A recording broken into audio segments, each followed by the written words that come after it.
I used to adore large dogs, now I fear them. I've been working at the Humane Society for about 6 months. Every shift there's one person working since most of what you have to do is feed and water the animals and occasionally take them outside. I had no problems with this since the animals were all pretty content and played with the small toys they had in their cages. One day a woman came in with a black and white sheepdog on a leash. It looked perfectly healthy but the woman looked paranoid.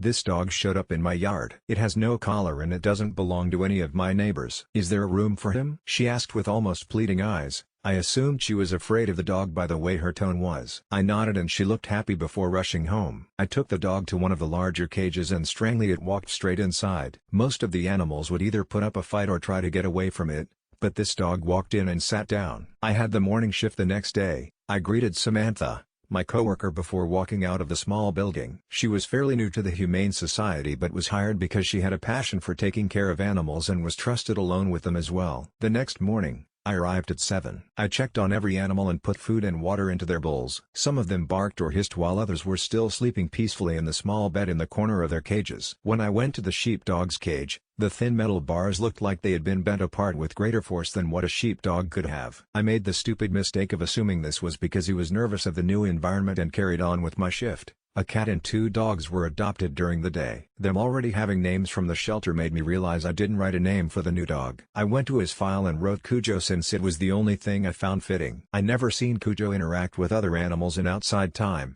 He would sit and stare at the animals that played. Cujo's been at the shelter for 2 months now. Every time someone looked at him the bright blue eyes threw them off and they would get another dog or cat instead. One day though, his eyes were brown and weirdly human looking. I thought that Cujo was sick. I called Samantha in to help me get him on the small medic table that we normally use to get flea spray on them without disturbing the other pets. He was a large dog too. We put some sleeping medicine in his food so he could be sleeping before he was brought into a different place, since most dogs got irritated in new places. While I went to get a magnifying glass I hoped that maybe allergies had caused the change and Cujo wasn't too sick. As I searched in the drawer I heard Samantha scream suddenly. I quickly turned to her and the dog to see a large zipper on his stomach. It didn't look like it was glued on but it looked attached to it. I stared at the dog before slowly unzipping it. It revealed a bare stomach of a human. It was malnourished and an eerie pale color. If I'm being completely honest, I froze for a moment. What would I do? I'm not a vet, and this has never happened before. After what felt like hours, we took the dog's suit off. That's when the bright blue eyes fell out of one of the legs. They were glass eyes. The man in the costume looked extremely sick. His ankle was tied to his thigh making his legs shorter to fit in the suits. His arms were bent forcing his hands near his face. His head was shaved besides patches of brown hair sticking in it. Samantha and I looked at each other and simply called the police. When the cops came, they woke the man up. He looked around frantically and lunged at Samantha.